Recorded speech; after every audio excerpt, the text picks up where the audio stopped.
Ladies and gentlemen, welcome and good evening to all of you on behalf of the Gold Coast Baha'i Community.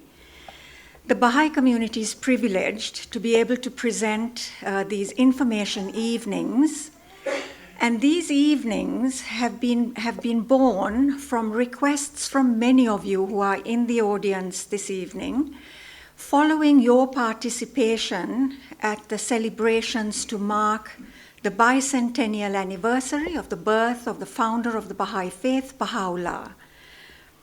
These evenings seek to present topics of relevance to the life of society and present them taking into consideration the Baha'i perspective. We thank you for your interest and see each and every one of you gathered here today as a potential partner in the community development activities that are run by the Baha'i community.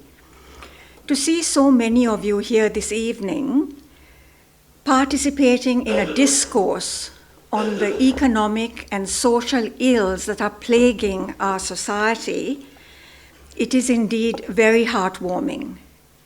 And it is in a small way an indication that the circle of interest is widening and that there is a realization among captains of influence that the materialistic models of economic endeavor will in no way minimize the gap between the rich and the poor.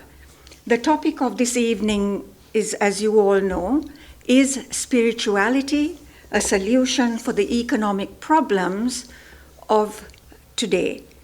And this presentation seeks to explore alternative models that can work towards narrowing that gap between the rich and the poor.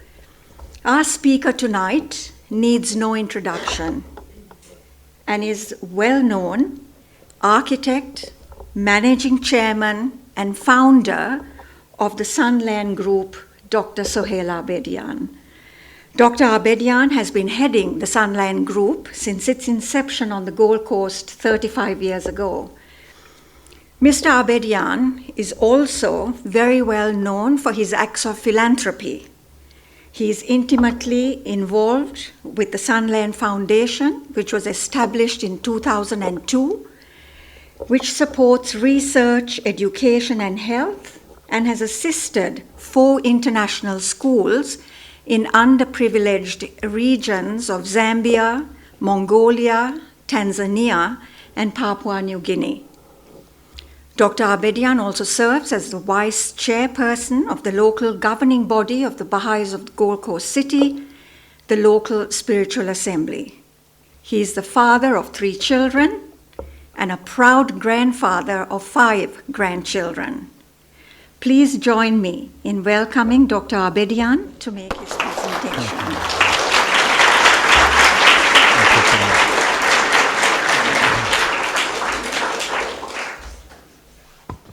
I've been asked to stay in one corner, but I said really I couldn't talk if I don't move. So good evening once again to all of you. Thank you, Mariam June, for such a beautiful introduction that I don't deserve. Nevertheless, friends, as our chair indicated, the topic of today is about understanding the current economic situation. And for that, I would like, if it is possible, to take you through the history of almost 100 years ago to really indicate what the son of the prophet founder of the Baha'i faith 100 years ago through Europe and America, he started to spread the foundation of the New World Order that we believe is the ultimate answer for the world peace, unity of humanity. He brought the principle of his father, which is the oneness of mankind, universal peace, upheld by the world government, independent investigation of truth, common foundation to all religion, that all the religion of the world coming from the same source, essential harmony of science and religion, that one without the other cannot exist, equality of men and women, elimination of all kind of prejudice, and universal compulsory education, and spiritual solution to economic problem, and universal auxiliary language. Today, however, we are going to focus on one of those principles, which is the spiritual solution to economic problem.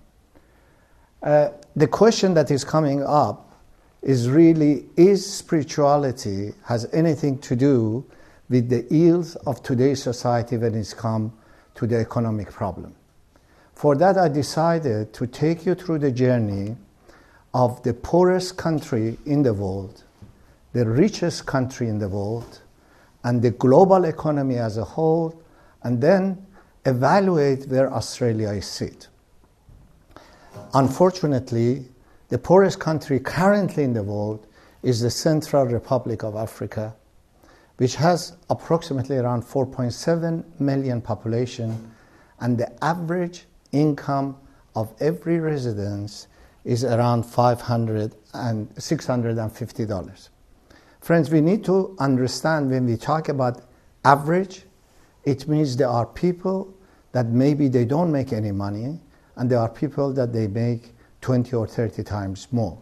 So when you look at it, the dynamic of this country, you will see that it is one of the resourceful country in regard of mining. One of the greatest export that they have is diamond, which is almost 50% of the GDP of the country, and yet almost 50% of that is sold on the black market by the gangs and by the criminal, which depriving the citizen of this country to have a benefit of the natural resources that they have. And when you look at it, the lack of ethics and corporate governance that exists in this country that is made it one of the poorest country, there are very similar pattern in number of the other countries that you see it every day in the media with the problem that they are focusing, which it is by the world government has been as the most corrupt countries in the world has been identified. Just to mention Somalia, South Sudan, Syria, Afghanistan, Yemen, Sudan, Libya, but nevertheless they are all countries that the corporate governance, ethics, and understanding of human rights does not exist. Going to the largest economy in the world, which is United States of America, with almost 330 million population, and has a GDP of $18.6 billion with the income per capita of almost $60,000. But when you look at it, the dynamic of that country, why it's become one of the largest economy in the world, you will see that the strong automobile industry that they have, the technological industry that they have created, innovation, system of the democracy, protect the entrepreneurial and intellectual right. However, 51 million of American citizens, they cannot afford to have food and pay the rent. Now we go and you look at it, this chart, you will see that according to New York Times, the richest 1% in the United States now own more wealth as the bottom 90%. The 1% of the population has more wealth at the bottom 90%.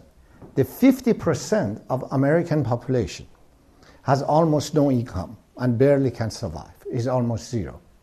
The 10% of that, the 51% to 90% of that, you will see that the income is almost, even doesn't reach the 15%, and the top 1% has the balance of the fund. And you will see that this connection with the reality has created that the gap between rich and poor has reached a level that we have never ever witnessed before. And the rich individual in the world, Jeff Bezos, from Amazon, Bill Gates, Warren Buffett, and many other, Mark Zuckerberg and everybody else, their wealth, you can see how much it is. To put it in better perspective, what we talk about, the three individuals in America, Jeff Bezos, Warren Buffett, and Bill Gates, combined wealth is equal to 165 million Americans, 50% of total American population. Now look at it, what has happened since 1980s in America with the amount of the money that has been distributed, that rich is becoming richer, that the rich 1% now owns equal wealth to the rest of 99% of the world. In 1985, Davos Economic Forum in Switzerland advised that 85 individual wealth is equal to 50% of the total population of the world, namely around 3.5 billion. Following year, that number shrunk to 80. 2015 to 62, 16 to 61, and this year, in January, they announced now 42 individual wealth is equal to 3.5 billion people. Just to put it in perspective, 42 individual, almost this line of the people present tonight owns as much as half of the world population. And you will see now that just the top 10 wealthiest people in the world now, their wealth is equal to the total GDP, is greater than Nigeria, Belgium, Iran, no wonder why Iran, Norway, Thailand, Austria, United Arab Emirates, South Africa, and almost double the Colombia. Only 10 individuals could buy twice of Colombia and combination of maybe South Africa and Colombia together. And you see in that graph that 70% of the worldwide population owns under $10,000. 70% of the world population. And yet, 0.7%, not even 1%, friends, 0.7% owns almost 46% of the total wealth. And you see that disparity that we have created between rich and poor has become that the foundation of the economy of the world is almost on the edge of collapse. With the total global debt now is reaching $164 trillion. Just to put it in perspective, between 2007 to 2016, the total global debt has increased by 230% almost. And China, which is at the forefront and is currently the second biggest economy in the world, has in the maybe only few years, their debt has increased from 5 trillion to 26 trillion. Sadly, that picture is from Davos 2017, January, in Switzerland, that the majority of the CEOs of the fashion houses around the world, they came to Davos to find a solution for distribution of the wealth with the private jet, and yet 4 days of their income is equal to the lifetime worker that they create in the garment. Now you can really understand the disparity that we have created in the world. Australia, we are in lucky country, but we are not any different than any other country in respect of the pattern that we have created. You will see that the wealth inequity in Australia is again the same, that 1% of the population of Australia owns almost half of the total wealth of Australia. Okay, it's not in the global perspective we are better, but almost is the same. Our income per capita is around $70,000. And our population now has reached 25 million. But when you look at it, the Australian household debt, the debt that all of us have as an individual through the mortgage, through the credit card, and everything else, that has nearly hit 200%, the highest level since January 2018. The total household liability that we have is now as individual. That is not the government debt. That is the individual. All of us collectively here is almost $2.5 trillion. And that is increasing every day. And you will see that the household now in Australia, earning is 107,000, but the top 20% of the population of Australia has an income of 260,000, and the bottom 20% of population of Australia has an income of 22,000. And that is again average. There are people that they don't have any money whatsoever in the lucky country of Australia. And when you look at it, the top 20% have an income 12 times more than the less fortunate one in Australia. Now I want to show you what is happening with us. Please do not scare, do not commit suicide, because that will cost the country a little bit more. That is the debt clock that we have, that you see is happening with the government debt is 272 billion. The business debt is 918, but the total debt, it is around $6.8 trillion. Divided by 25, we may say that God saved the Queen, but nothing can save Australian people. It's around 400,000 debt per person. Just multiplied by the people around here, just see how much debt we have as an individual. So that is the debt. That does not mean that we don't have an income. I don't want to really that Manuel stand up and say, why did you show only one part, not the other part? We have income as well, that this balance itself, but nevertheless, that is how it works. The effect of the wealth disparity, slower economic growth, creation of the welfare state, food stamp, housing commission, disruption of the social cohesion. And we can see that in the countries that they have the highest number of youth unemployment, that how many demonstrations they see every day. Greece is one of them, Italy, France, and all of them. You can see that emergence is happening from these countries. Now, is there any solution? Okay, we strongly believe that no solution can be found to solve the problem of disparity until and unless that the individual and the community and the institution of the society, they arise and they find a way and means that how we can resolve this issue.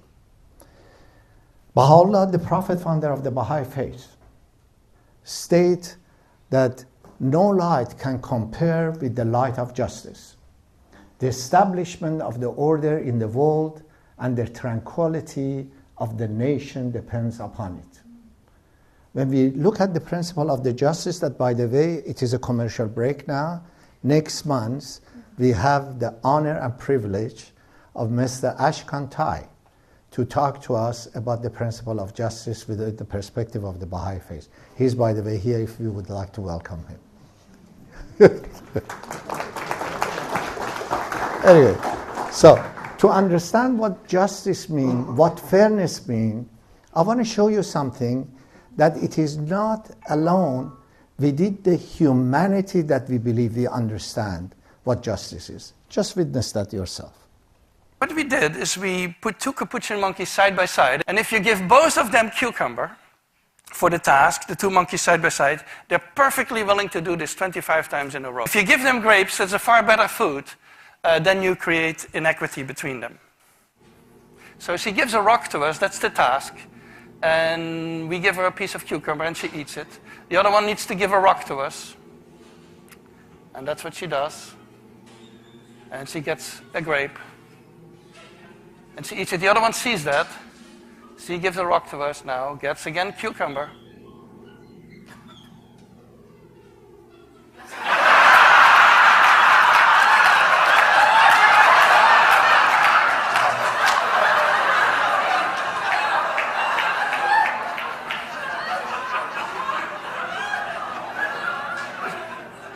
tests a rock now against the wall. She needs to give it to us. And she gets cucumber again.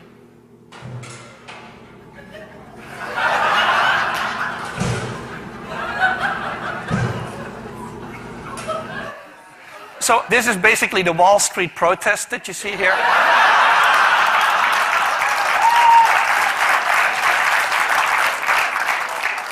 Let me tell you, I still have 2 minutes left. Let me tell you a funny story about this. This study became very famous, and we got a lot of comments, especially anthropologists, economists, philosophers. They didn't like this at all because they had decided in their mind, I believe, that fairness is a very complex issue and that animals cannot have it. And so one philosopher even wrote us that it was impossible that monkeys had a sense of fairness because fairness was invented during the French Revolution. So, now, and another one wrote a whole chapter saying that he would believe it had something to do with fairness if the one who got grapes would refuse the grapes. Now, the funny thing is that Sarah Brosnan, who's been doing this with chimpanzees, had a couple of combinations of chimpanzees where indeed the one who would get the grape would refuse the grape until the other guy also got a grape. So we're getting very close to the human sense of fairness, and I think philosophers need to rethink their philosophy for a while. So let me summarize. I believe there's an evolved morality. I think morality is much more than what I've been talking about, but it would be impossible without these ingredients that we find in other primates, which are empathy and consolation, pro-social tendencies, and reciprocity and a sense of fairness. Friends, when you look at it, this clip and understand really as a human behavior, the universe and everything that is around us, the issue of the fairness is something that is embedded in the DNA of the creation itself. And yet when we are looking at the gap that we have created between rich and poor, the basic principle of the fairness does not exist. Baha'u'llah, the Prophet founder, he says that the best beloved of all things in my sight is justice. Turn not away therefrom, if thou desirest me, and neglect it not that I may confine in thee. By its aid thou shalt see with thine own eyes and not through the knowledge of thy neighbor. And again he says, there can be no doubt whatever that if the day star of justice, which the clouds of the tyranny have obscured, were to shed its light upon men, the face of the earth would be completely transformed. So, what is the Baha'i perspective? The Baha'i perspective in regard of finding a solution to economic problem is as such that Baha'u'llah made a statement that it is a very short statement but yet very profound statement that he said, regard the world as a human body. And Abdul Baha later on explained that what that statement means, and I quote, he said, in the human body, the cooperation ensures the functioning of the system. Similarly, civilization can be seen as the outcome of the set of interaction among closely integrated yet diverse components which have transcended the narrow purpose of tending to their own existence. So, the human body, when we look at it, and Baha'u'llah is saying that the world of creation is similar to a human body, every single cell, although is independently, and every organ that is work independently, but they work totally in close collaboration with each other. If one of the cell is not functioning, all the other part of the body is becoming dysfunctional as well. Now, when we explore in the writing of Baha'u'llah to see, do we have any Baha'i economic system, the answer is very clear. Do we believe that we do have one? The answer is no, we don't. We don't have an economic system. Baha'u'llah brought a number of the writings that Shoghi Effendi, the guardian of the faith, explained about the notion of the writing that he said the universal house of justice, the world governing body of the Baha'is, in future will bring expert, and I'm paraphrasing that, bring experts in the field of economy, sociology, politics together. After they investigate and study the entire writing of the faith, they will come up with the system that it will be the future world order with respect of creating a society that the humanity, respect of religion, creed, and nationality, they will live together in perfect harmony. So, when is that going to happen? The time, we don't know.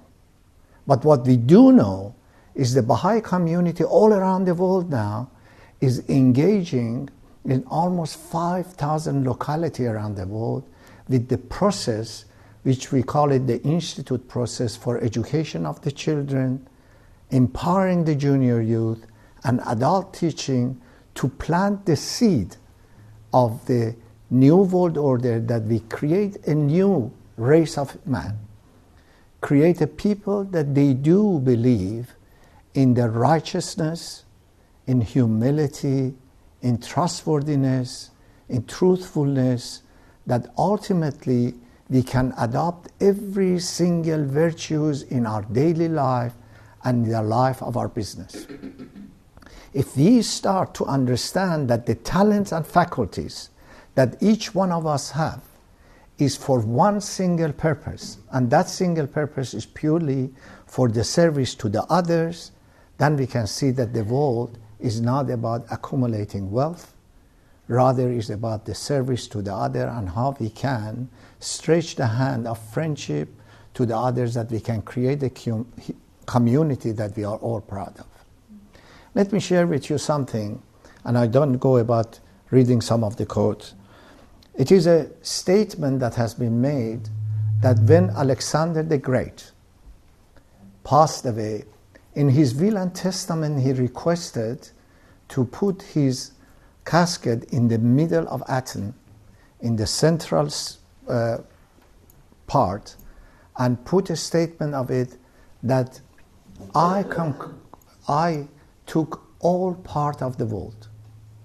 I had every treasure in the world and every single palace in the world. And then he asked to make 2 holes on either side of the casket and put his hand out. And he said, as you see, I could not take anything with me.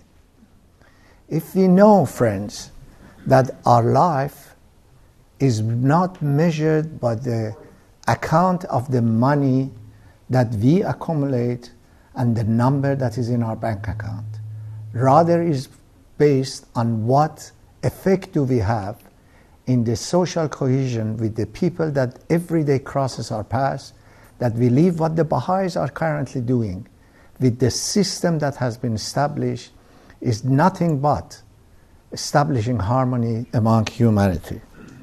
The Guardian of the Faith says the following: further in the Baha'i writing, apart from supporting the government intervention to correct all kind of the market failures through legislation, there are a numerous ethical and spiritual principles that influences individual and business to have a new way of thinking or to have a different lifestyle behavior. He further goes and says that the Baha'i vision is working towards an ever-advancing civilization and service to humanity. There is a clear, universal, and holistic view of multi-dimensional approach. And he further said, today we see a glimpse, and you can see from that clips as well, we see a glimpse on unfolding change as the disparity between the extreme of wealth and poverty show a widening gap, illustrating that a segment of the global society is concerned about the future sustainability of the world economy, where a more fair and just balance of the wealth is necessary for global prosperity.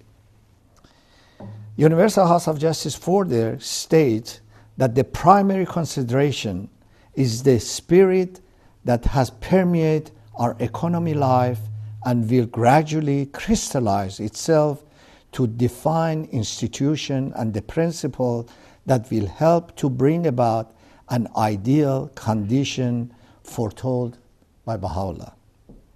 Friends, when you look at it, all of these things, and put it in perspective, you will see that the Baha'is, through the principle of and the guidance that we receive, that is all surrounded based on the virtues, it will come to a point that in summary we could say that the current definition and characteristic of the system may not work with the Baha'i approach. When you go to the politician and tell them, be fair, that is exactly a concept that they would not understand. If you go to a chairman of a public listed company, that it is in the constitution of my company is to look after the interests of the shareholder, it cannot be to look after those that they buy the property from me. So it is a perspective that we need to rethink. It is an educational purpose that we need to rethink. It is a way that we need to understand that the school system that we currently have created, the university that we have created currently, is based on how we compete with each other based on our intelligence.